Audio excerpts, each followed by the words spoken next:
Sampurasun. Wilujeng enjing wargi Jabar, sehat, bahagia. Seluruh warganet, hari ini saya sangat bahagia karena banyak sekali para pengamat, aktivis, nggak tahu influencer, nggak tahu buzzer. Pokoknya mereka rata-rata memberikan otokritik terhadap seluruh kebijakan yang diambil oleh Pemprov Jabar. Dan mereka itu rata-rata domisilinya di Jakarta. Nah, artinya bahwa banyak sekali para pengamat, aktivis, nggak tahu influencer, nggak tahu buzzer, mereka yang domisili di Jakarta begitu mencintai Jawa Barat, mungkin mereka ingin pindah juga ke Jawa Barat agar bisa menjadi warganya. Dan hari ini yang paling ramai dibicarakan oleh mereka dan dikritisi, bahkan saya dianggap sebagai orang yang anti-Islam. Ini menarik banget. Itu adalah tentang perubahan nama rumah sakit dari Rumah Sakit Al-Ihsan menjadi Rumah Sakit Welas Asih. Al-Ihsan kalau di bahasa kita kan artinya kebaikan. Welas Asih kalau di bahasa Arab kan Ar-Rahman Ar-Rahim. Nah, tentunya otokritik ini baik. Dan yang paling utama dari jajaran manajemen rumah sakit adalah meningkatkan layanannya. Menggunakan nama-nama yang indah harus seiring dengan kualitas layanan yang lebih baik. Apalagi menggunakan nama-nama yang itu sakral dan spiritual. Kualitas layanannya harus mencerminkan kesakralan dan kespiritualitasannya. Tetapi ada yang lebih penting yang perlu saya sampaikan. Bahwa rumah sakit itu merupakan barang bukti yang dikembalikan berdasarkan putusan Mahkamah Agung tahun 2023. Barang bukti itu merupakan sitaan pengadilan atas kasus korupsi Yayasan Al-Ihsan. Nah, ada yang sebagai orang awam saya tentunya sangat bertanya. Pertanyaannya adalah,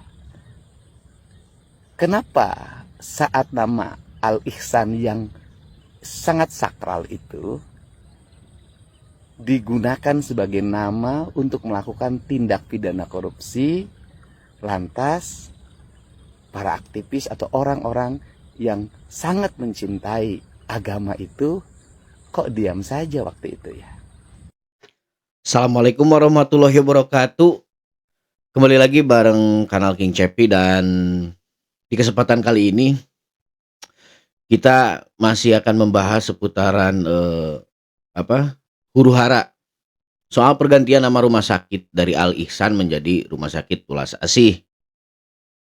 Di sini Kang Deddy mengakui bahwa beliau mendapat banyak sekali serangan dari influencer maupun tokoh-tokoh elit di dunia politik tentunya, yang mana sebetulnya mereka itu berdomisili di Jakarta, bre.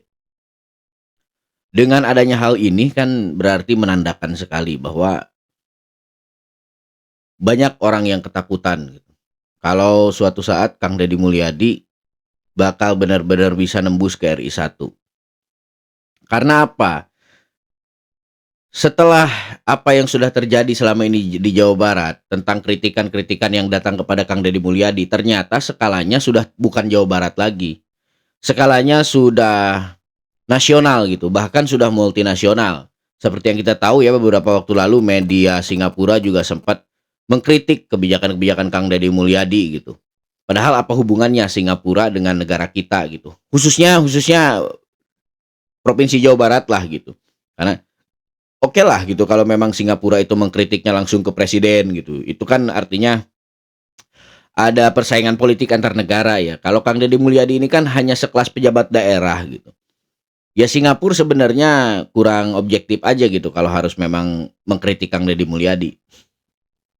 Itu yang pertama. Yang kedua, kita bahas juga soal pergantian nama itu dari Al-Ihsan ke Rumah Sakit Welas Asih.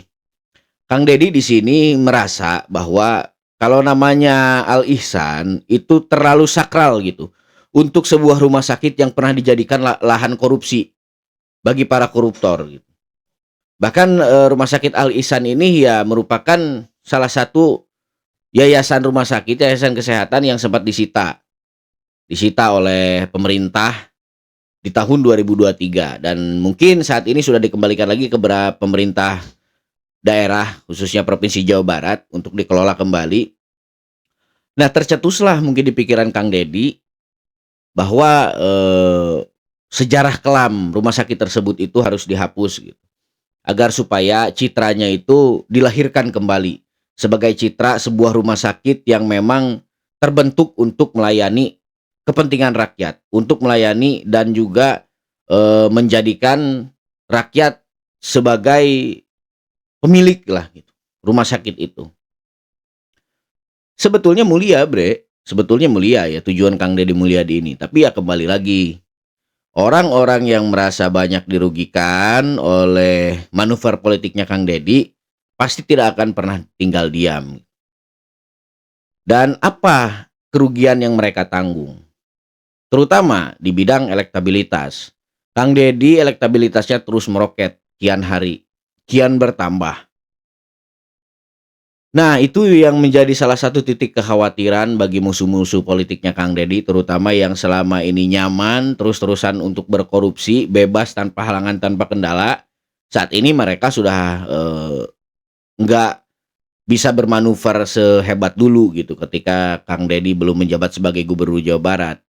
Ada batasan-batasan yang memang dibuat oleh Kang Deddy, ada sekat-sekat gitu sehingganya mereka itu tidak bisa bergerak bebas lagi.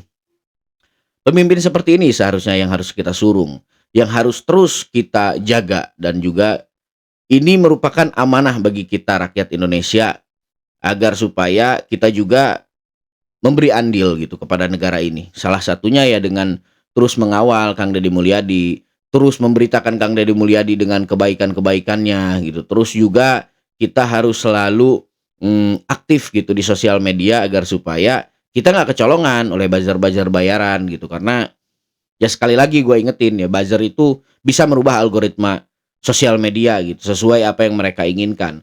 Jadi kalau kita lengah gitu ya kita kalah gitu, ujung-ujungnya ya yang tadinya kita juga mendukung gitu kebijakan-kebijakan Kang Deddy akan jadi berbalik arah gitu, karena ya setiap hari tontonan mereka yang kita tonton gitu, tontonan yang mana di dalam tontonan tersebut ya seputar menjelek-jelekan Kang Deddy Mulyadi. Nah, itu yang bahaya. Indonesia ini kenapa sih nggak maju? Jawa Barat kenapa susah maju? Ya kan? Dana desanya dikorupsi, bangun jalan dikorupsi, bangun sekolah dikorupsi, ngurus pasar dikorupsi. Yang korupsinya bukan hanya aparat, rakyatnya juga korupsi. Bagaimana korupsi rakyatnya? Ada tanah negara untuk bantaran sungai dibangun toko. Bener nggak? Ini kalau toko kecil gede, 2 lantai, ngambil hak orang. Orang Indonesia itu paling seneng ngambil hak orang. Mau rakyatnya mau pemimpinnya sama aja. Bener gak? Bener gak? Ibu juga sama seneng ngambil suami orang. Coba Bre, kita bayangin aja ya, di mana ada sosok pemimpin di Indonesia yang berani berbicara sepolos dan sejujur itu loh soal korupsi di Indonesia gitu.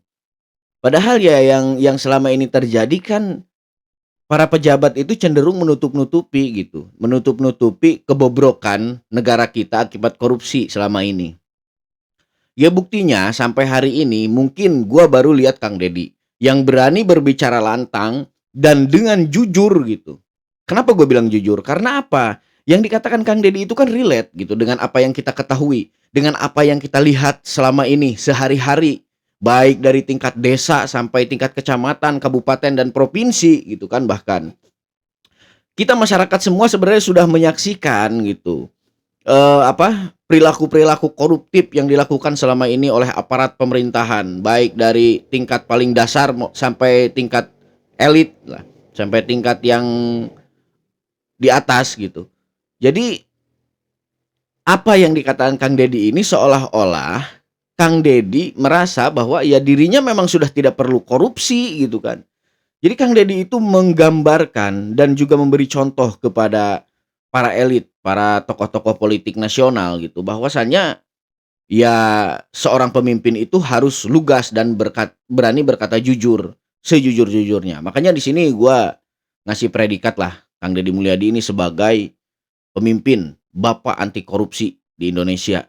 Semoga saja ke depannya akan banyak lahir pemimpin-pemimpin seperti beliau ini ya, Kita doakan saja semoga negeri kita ini terus dijaga oleh Tuhan, dengan Tuhan terus melahirkan pemimpin-pemimpin yang revolusioner, jujur, adil, dan merakyat.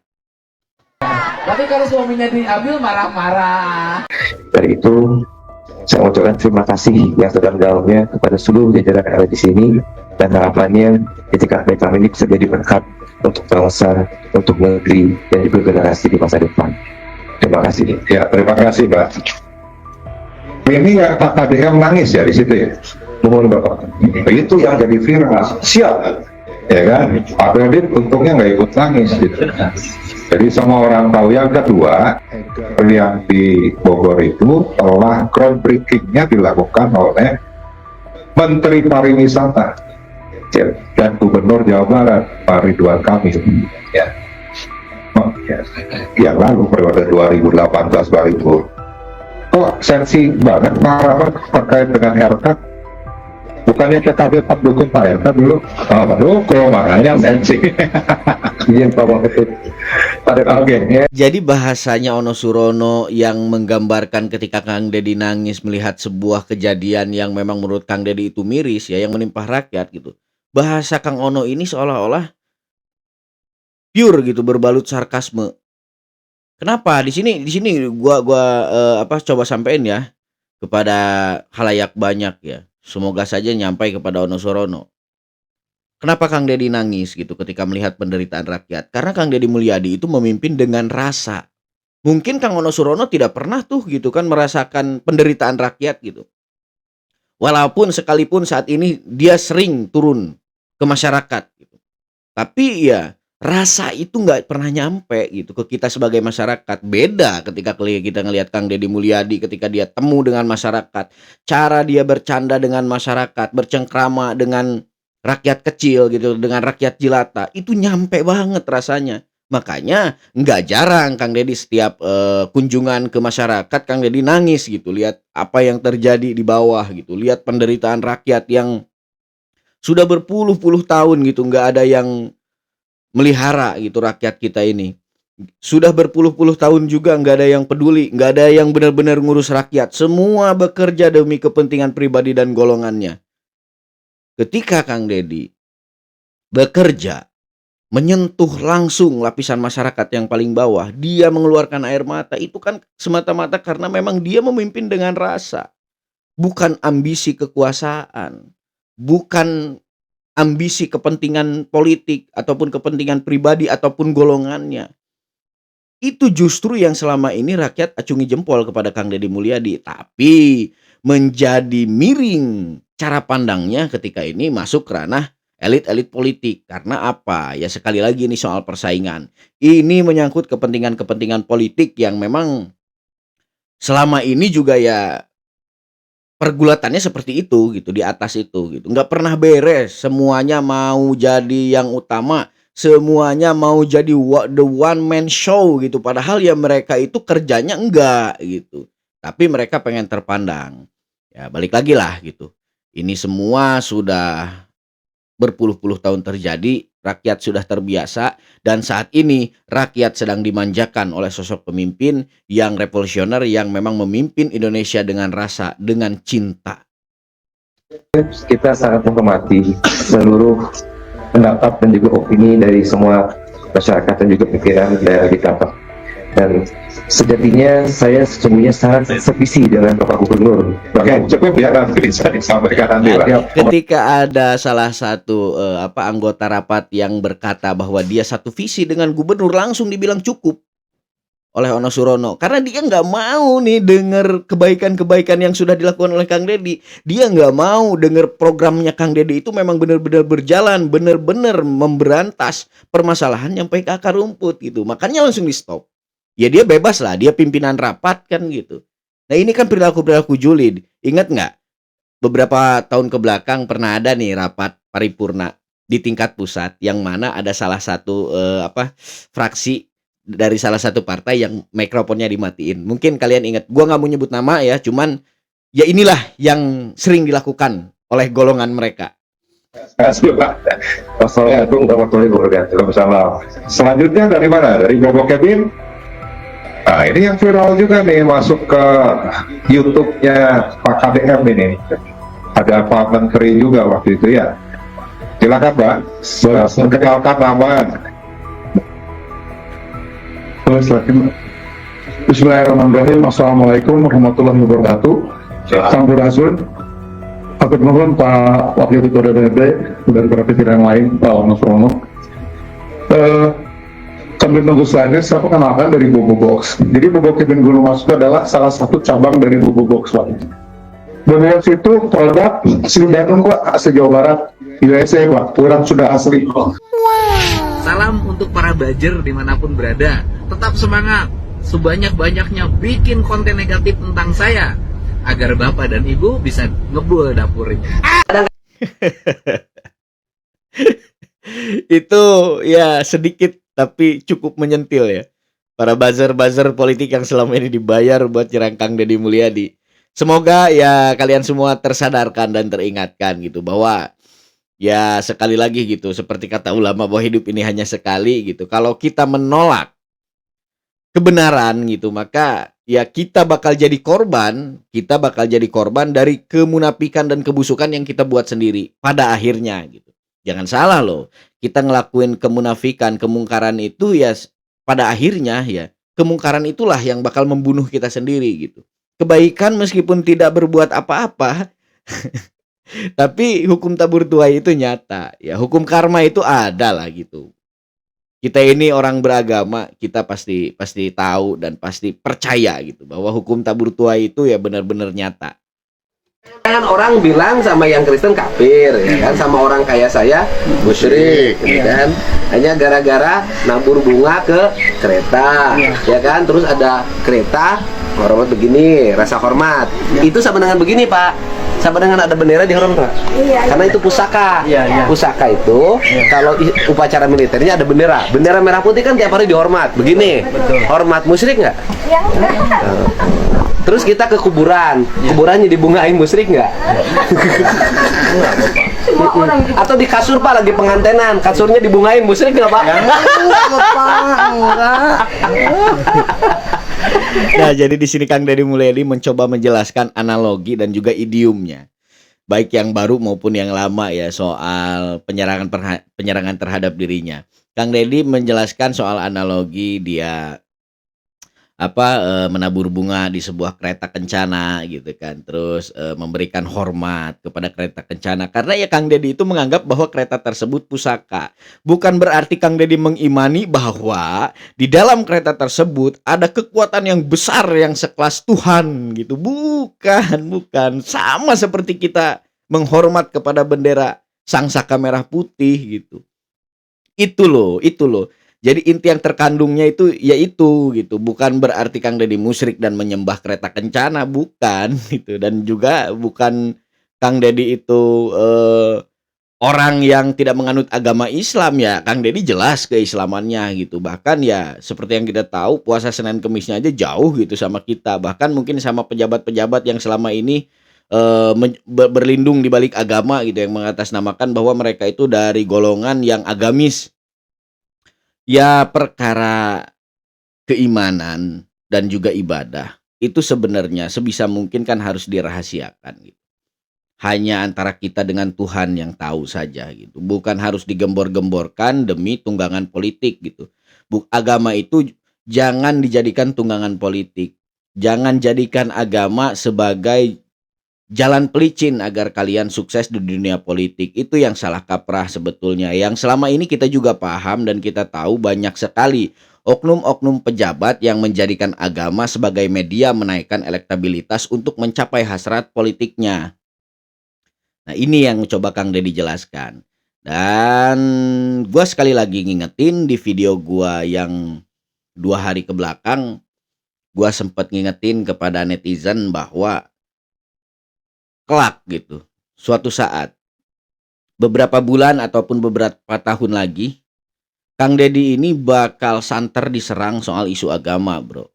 Karena apa? Karena dari sekarang saja sudah banyak gitu tokoh-tokoh oknum yang memang menyebut Kang Deddy ini sosok yang kurang agamis, bahkan cenderung memusrik-musrikan Kang Deddy Mulyadi. Ini dari salah sebuah klan ini belum turun tangan ini gitu.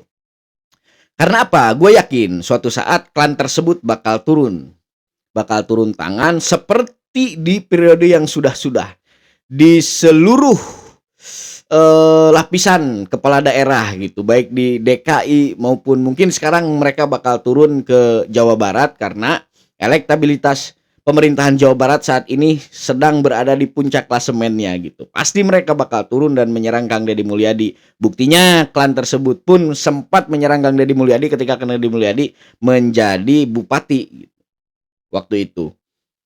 Sudah terjadi. Jadi Kang Deddy itu sudah dimusyrikkan sedari dulu gitu. Maka yang akan terjadi ke depannya, isu agama ini akan menjadi media yang sangat empuk gitu buat mereka menggoreng dan menjatuhkan Kang Deddy Mulyadi dari sisi keagamaannya tentunya. Nah, semoga saja dengan apa yang sudah terjadi gitu kan, meskipun Kang Deddy ini mungkin tidak terlalu merasakan hal tersebut, dengan apa yang sudah terjadi di DKI dan juga pengalaman Kang Deddy Mulyadi pribadi di kabupaten gitu, Kang Deddy Mulyadi sudah mempersiapkan sebuah rencana gitu untuk menepis isu-isu agama tersebut. Ya kita doakan saja ya, semoga Kang Deddy bisalah melewati semua ini, hingga kita semua juga bisa mengawal Kang Deddy sampai Kang Deddy berada di puncak kekuasaannya dan bisa mensejahterakan tidak hanya Jawa Barat, tapi seluruh rakyat Indonesia. Jadi kalau kereta kencana dikasih bunga disebut musyrik. Kalau dikasih bangkai kayaknya nggak disebut musyrik. Padahal itu cerita itu bukan cerita baru, sengaja divideokan utuh upacaranya ya. Dilihat oleh banyak orang dan itu sudah bertahun-tahun ya. Menjelang pemilu baru ribut musyrik. Dan saya sudah tahu tuh siapa yang postingnya, namanya kamu juga tahu, politisi kok di Ciamis. Ya, aktivis salah satu partai politik, nggak usah disebutin. Ya, tahu saya. Namanya juga saya tahu, ditelepon sama saya nggak diangkat-angkat. Sama saya ditelepon orangnya, nggak diangkat-angkat. Iya, Pak. Saya telepon, kamu ngapain? Katanya mau kampanye damai, tidak saling menjelekan, tidak bawa sara. Masih bawa sara. Nah, jadi itu kan pemikiran dangkal sebenarnya di kalangan politisi. Nah, gue paling nggak setuju ya bahwa sara itu ya, tapi kan kembali lagi ya, agama memang nggak bisa dipisahin dari politik, tapi jangan semua yang menyangkut kepentingan pribadi dikaitkan dengan agama, itu yang nggak boleh gitu. Kang Deddy Mulyadi di sini menjelaskan seorang tokoh aktivis, bahkan dia sekarang merupakan tokoh politik di Indonesia yang berasal dari Ciamis katanya, yang menggoreng isu tersebut, yang santer gitu, membesar-besarkan isu kemusyrikan Kang Deddy Mulyadi ini. Tapi di sini Kang Deddy Mulyadi menjelaskan beliau tidak mau menyebutkan namanya. Tapi ya kita sekarang sudah era internet ya. Kita bisa searching kok siapa sebenarnya orang itu. Dan mudah-mudahan dia diberikan hidayah. Kang Deddy juga di sini menerangkan bahwa yang meminta kampanye damai itu ya beliau gitu. Tapi ya beliau juga akhirnya yang merusak perdamaian di masa-masa kampanye dengan cara ya kembali lagi isu sara yang dimainkan gitu. Isu agama yang kedepankan gitu ya, karena itu yang paling mudah gitu. Rakyat Indonesia ini kan merupakan salah satu mayoritas masyarakat yang memang fanatik terhadap agama. Jadi ya mereka memanfaatkan itu gitu demi kepentingan politik mereka. Karena ada dua jenis manusia di Indonesia ini yang mudah sekali gitu merasa bahwa mereka itu benar. Satu, orang-orang yang dari golongan pemuka agama yang memang dia itu punya ambisi politik, pasti matahin lawan politiknya lewat jalur agama, lewat isu-isu agama. Kedua, orang-orang yang merasa bahwa dia itu orang pintar, terpelajar, cerdas, berpendidikan dan intelektual, pasti ya yang akan digemor-gemorkannya ya isu pengetahuan gitu. Sementara di sini sebenarnya yang bakal jadi problem gitu menurut orang tua zaman dulu, kalau kita sudah mabuk agama dan mabuk pengetahuan, maka ya yang akan celaka kita sendiri gitu. Nah, gua kasih salah satu contoh ya, kayak Bang Rocky Gerung, maaf nih gitu kan. Bang Rocky Gerung ini kan adalah salah satu yang dianggap oleh masyarakat Indonesia seorang intelektual ya. Seseorang yang cerdas gitu, yang memiliki pengetahuan yang luas. Nah, maka Rocky Gerung menyerang siapapun ya dengan berbasis pengetahuan dia gitu. Yang pada akhirnya nggak ada yang lebih benar dari dia gitu. Dia ngerasa bahwa ya semua yang terjadi di Indonesia ini baik dari pemerintahan gitu maupun dari segi kebijakan yang diambil oleh para pemimpin gitu ya salah di mata dia gitu. Nggak ada yang benar-benar sempurna gitu di dunia ini.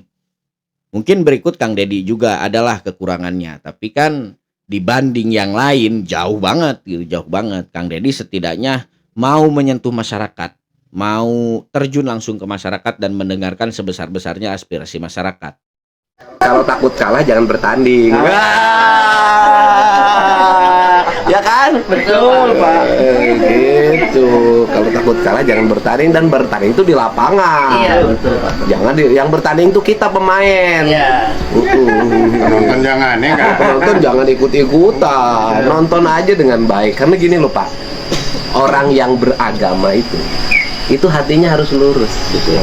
Ihdinas syiratal mustaqim kan, berbuatlah kebaikan pada sesama. Jadi dan kemudian kalau ingin menaikkan diri, ya bangunlah citra diri, tidak mesti menjelek-jelekan orang lain. Kalau menjelek-jelekan orang lain, menurut saya jujur aja, saya teh jadi aneh, jangan-jangan beragamanya beragama politik. Ya kan gitu. Ya seharusnya memang budaya Betul sama nggak, Bos? budaya sama Beragamanya agama itu politik, nggak kan? boleh dipertentangkan. Betul, Pak. Karena dari agama mendapat kedudukan di politik.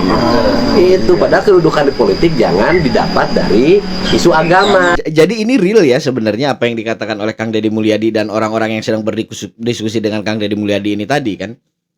Jadi memang terjadi bre di Indonesia itu orang yang sejak awal nih ketika dia ingin mewujudkan hasrat politiknya gitu kan. Dia sudah memframing dirinya sejak awal bahwa dia adalah orang yang beragama gitu, orang yang sangat kental agamanya gitu, sehingga ya dia bakal mendapatkan jalan gitu untuk masuk, untuk akses ke dunia politik itu. Nah kan perilaku seperti ini sebenarnya kemunafikan yang mana memang sebetulnya ya dia sebenarnya orang yang biasa aja gitu, sama aja kayak kita, nggak terlalu beragama-agama amat lah gitu, cuman ketika dia hendak masuk ke dunia politik, dia memframing diri dulu nih. Wah nih, bahwa gue ini sebagai sosok yang paham akan agama. Gue ini sosok yang membawa kepentingan agama gitu. Sehingganya ya gue harus masuk ke politik dan menyebarkan syiar gitu.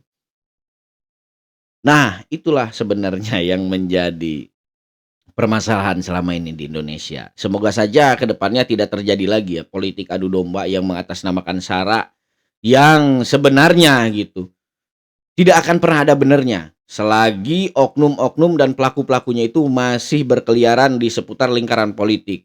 Karena apa? Karena isu agama ini sangat kompleks dan ada saja dalil untuk mendebatnya. Sekeras apapun kita menjelaskan kepada mereka bahwa manusia itu nggak ada yang sempurna gitu, mereka akan tetap menyalahkan dan mereka akan tetap mengklaim bahwa golongan mereka itu paling benar. Didapatlah dari kebaikan pada sesama.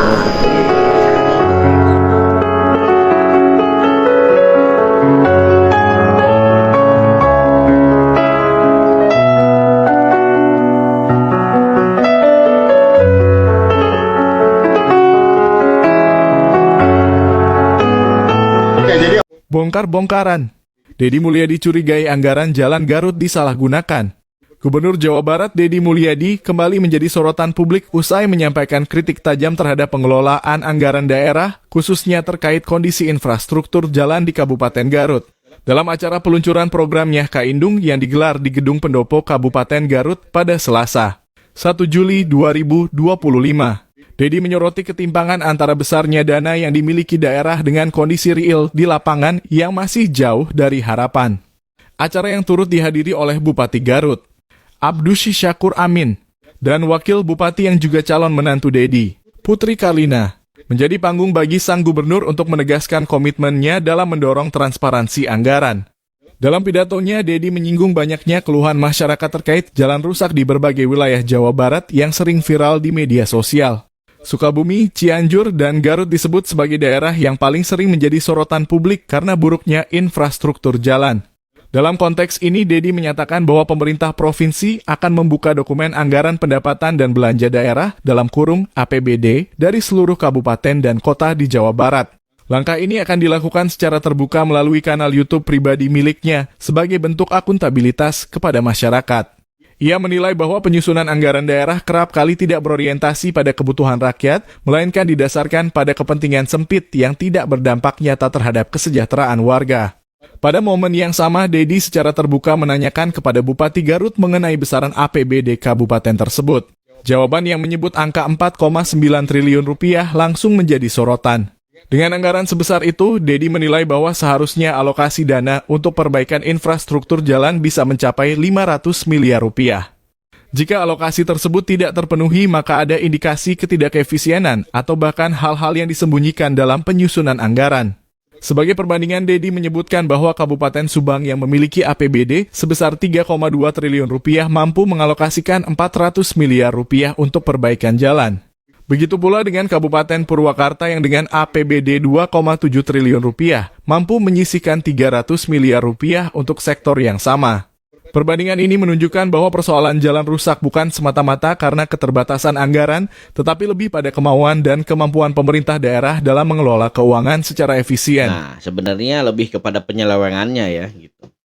Jadi Garut ini lagi-lagi kan yang dimana Kang Dedi sempat ngerasa jengkel dan geram gitu ya ke Kabupaten Garut, khususnya ke pemerintahan Kabupaten Garut tentang selama ini dana hibah yang mengalir ke daerah itu ya paling gede ke Garut sama ke Tasik gitu. Jadi ya janggal aja kalau memang infrastruktur di Garut itu masih acak-acakan, masih semrawut, masih banyak jalan yang berlubang dan juga banyak jalan jelek.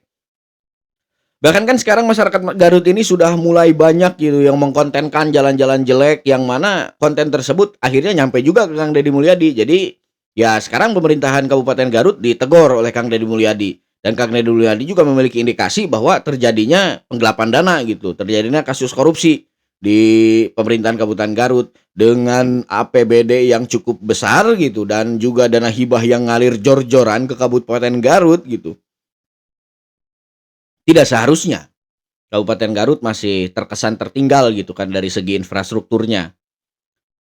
Nah, ini juga seharusnya kan jadi PR ya bagi kepala daerah tingkat 2 sekelas kabupaten dan kota untuk berbenah diri lah gitu ke depannya ketika provinsi sudah jor-joran gitu membangun infrastruktur gitu. Ya kalian juga harus bersinergi dengan pemerintah provinsi agar supaya pembangunan yang berkesinambungan itu bisa nyampe gitu kan. Bisa secepatnya terrealisasi. Jangan ditegor malah baper gitu. Ya ujung-ujungnya ya kalian-kalian juga yang rugi gitu. Ujungnya ya daerah tingkat 2 gitu yang pasti mengalami kerugian. Karena apa? Dukungan dari pemerintah provinsi sudah full gitu kan buat daerah tingkat 2. Nah, tinggal ada di kaliannya sistem pengelolaannya seperti apa. Jangan malah terkesan seperti banyak sekali oknum yang bermain gitu kan ujung-ujungnya. Masyarakat geram, kedua citra politik pemerintah kabupaten juga rusak gitu. Yang ujung-ujungnya ya rugi semuanya gitu, baik si pelaku politik tadi maupun masyarakat. Masyarakat rugi ya karena infrastruktur buruk seumur umur gitu. Mereka rugi ya karena elektabilitas politik mereka menurun drastis. Gitu ujung-ujungnya. Jadi marilah membangun. Sebenarnya ini maaf ya gue walaupun sebenarnya korupsi itu sangat dikutuk gitu. Gue pribadi sangat mengutuk tindakan korupsi. Tapi mungkin gitu, gue mikirnya gini ya, andai saja koruptor itu nggak maruk gitu, mereka korupsi itu hanya sebatas untuk memenuhi kenyang saja gitu, hanya untuk sebatas ya hidup mewah gitu, nggak pengen lebih dari mewah, ya mungkin nggak bakal gini-gini amat lah gitu birokrasi di negeri ini. Mungkin pembangunan juga sudah merata gitu, tapi ya karena koruptor itu nggak pernah ngerasa puas selama ini gitu, terus aja ngegali, ngeruk kekayaan negara gitu untuk dijadikan aset mereka pribadi. Itu sih dosa besar Kisanak. Aduh. Tak hanya menyoroti APBD kabupaten, Dedi juga mengungkap fakta bahwa Garut selama ini menerima bantuan yang sangat besar dari pemerintah Provinsi Jawa Barat. Bantuan tersebut disebut pernah mencapai angka 400 miliar hingga 700 miliar rupiah. Namun anggaran sebesar itu dinilai belum menghasilkan perubahan signifikan di lapangan. Dedi bahkan mempertanyakan kejelasan alokasi bantuan ke sejumlah sektor seperti pesantren yang hingga kini belum terlihat dampak nyatanya. Pernyataan Dedi dalam acara tersebut tidak hanya menjadi bentuk teguran, tetapi juga cerminan dari sikap tegas dalam menata ulang tata kelola keuangan daerah. Ia menegaskan bahwa anggaran daerah seharusnya menjadi alat untuk memperbaiki kualitas hidup masyarakat, bukan sekadar alat politik atau ajang bagi oknum-oknum tertentu untuk memperkaya diri. Sebenarnya kalau Kang Deddy Mulyadi mau main salon ya, bisa aja nih pemerintah Kabupaten Garut ini diperiksa gitu. Tapi ya mungkin Kang Deddy balik lagi lah, dia nggak mau terlalu ribet gitu kan. Dia main cantik aja, main semut aja gitu. Banyak banget sekarang musuh politiknya gitu. Apalagi dia main secara salon gitu, secara frontal. Tumbur dan juga langsung pidanakan gitu. Ya nggak sulit bagi pemerintah sebenarnya menemukan kasus korupsi itu gitu kan. Tapi ya balik lagi gitu. Di belakang sebuah tokoh politik itu ada lagi pasti orang besar yang memang melindungi mereka gitu, yang nggak gampang buat ngejatohinnya gitu. Kita juga harus sportif lah, harus percaya terhadap itu. Jangan terlalu nuntut Kang Deddy buat bersikap frontal gitu terhadap pelaku-pelaku tindakan korupsi gitu. Karena ya Kang Deddy juga memiliki resiko yang sangat besar dalam hal ini tentunya. KDM musuh Islam pedah ngaganti ngaran rumah sakit Al Ihsan jadi rumah sakit Tulas Asihnya dengekeun ya. Ya, ai maraneh kamarana wae di saat ti heula rumah sakit Al Ihsan nu ngaran Al Ihsan dipake alat korupsi. Tah eta nu ngahina ngaran Al Ihsan mah. Nah, maneh jarempe wae, nah maneh caricing wae eta teh rumah sakit teh sitaan kejaksaan. Yayasan Al Ihsan korupsi. Tah manehna nah caricing wae, jarempe wae geuningan ngaran Al Ihsan dipake korupsi. Ari ayeuna diganti Welas Asih anu lamun diarabkeun mah Rohman Rohim, maneh cing caleuleweung. Jadi ya sebenarnya masyarakat itu nggak bakal jauh bertindak ya. Kembali lagi kata si Akang ini tadi, kenapa ketika Yayasan Al Ihsan dulu melakukan tindak pidana korupsi, ya masyarakat pada diem gitu, nggak banyak yang demo.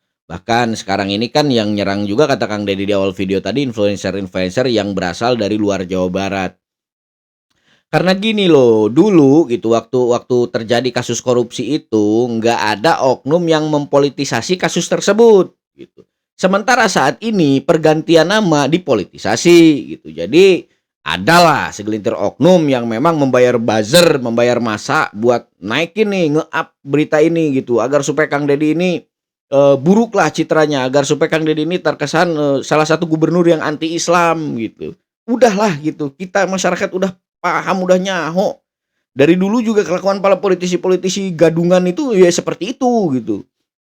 Ayo bre, kita lawan, jangan nyerah gitu. Terus kita pantau gitu perkembangan pemberitaan soal Kang Deddy Mulyadi ini. Jangan sampai kita kalah sama mereka. Kita tunjukkan bahwa kita juga punya power yang kuat gitu. Sebagai masyarakat tanpa dibayar, tanpa iming-iming. Ai ukur setelan ustad mata urang ge siga atuh. Make kieu mah siga ustad. Pira ukur kopeah dicengcelekeun sirah, make sorban urang ge siga ustad. Padahal koboi kebon. Ya dengekeun maneh ti heula ka marana wae. Alpian Tanjung ti heula ka mana? Nang tang perang ka KDM pada ngaganti ngaran rumah sakit. Bari mana cicing di mana di Jawa Barat lain. Ieu Alpian Tanjung eta. Nya sakali deui ukur kopeah dicengcelekeun jeung make sorban mah urang ge tah bisaeun. Siga we meureunhan ustad. Padahal ustad. Jadi yang kepanasan ini sekarang itu adalah pelaku-pelaku korupsi sebenarnya. Yang kepanasan itu adalah orang-orang yang selama ini kepentingannya terjaga dengan aman, dengan rapi, dengan damai, dan sekarang mulai terusik gitu dengan kebijakan-kebijakan Kang Deddy Mulyadi yang membuat lahan pencarian mereka itu hilang. Ya itulah, ya kita ya analoginya gini aja lah, ibarat kita punya kerjaan nih gitu kan, kerjaan yang selama ini kita kerjakan dan menghasilkan gitu. Pada akhirnya ada seseorang yang merubah peraturan sehingga kita nggak bisa lagi tuh ngerjain itu gitu. Ya kita juga kan kesel pasti kan. Cuman kan kalau kita nggak ngerugiin orang gitu kan. Kalau koruptor ya negara yang rugi gitu, rakyat yang dirugikan. Akan ngupingkeun pidato KDM, terang KDM. Kang Dedi mah kamari keur pembukaan musabaqah kan? Bahasa Al-Qur'an. Yayakeun musabaqah tilawatil Qur'an teh. Sabenerna mah lain tujuan menang nomor. Teu penting juara hiji, juara dua penting. Nu penting nama ya makna Al-Qur'an arayana hate jalema. Loba kajadian Quran katalar tapi teu apal makna Quran. Sehingga laku papalingpang jeung Quran. Quran katalar ari solokan kotor. Eta papalingpang jeung makna Quran. Quran dibaca apalun ayat tertulis. Dibaca ayat Allah tertulis, tapi hamparan makna Al-Qur'an ieu dunya teu dibaca. Illegal logging terjadi atuh saat cai teh. Nu rugi tukang nyawa jeung perikanan. Manehna. Jadi maksud Kiai Muhammad Syarif Hidayatullah ini yang kebetulan dia di sini tertulis pimpinan Ponpes Al-Ittihad Tasikmalaya ini kemana gitu? Kayaknya ini videonya udah kepotong ya, makanya gua nggak berani komen terlalu jauh ya. Di sepanjang video yang kita lihat ini tadi ya beliau hanya menyampaikan apa yang dikatakan oleh Kang Dedi pada saat acara Musabaqah Tilawatil Quran, yang mana di situ Kang Dedi Mulyadi katanya mengatakan tidak penting nomor juara 1, juara 2, juara 3. Yang terpenting itu makna Qur'annya dijalankan di kehidupan sehari-hari. Itu kan memang perintah syariat ya, sebenarnya perintah syariat.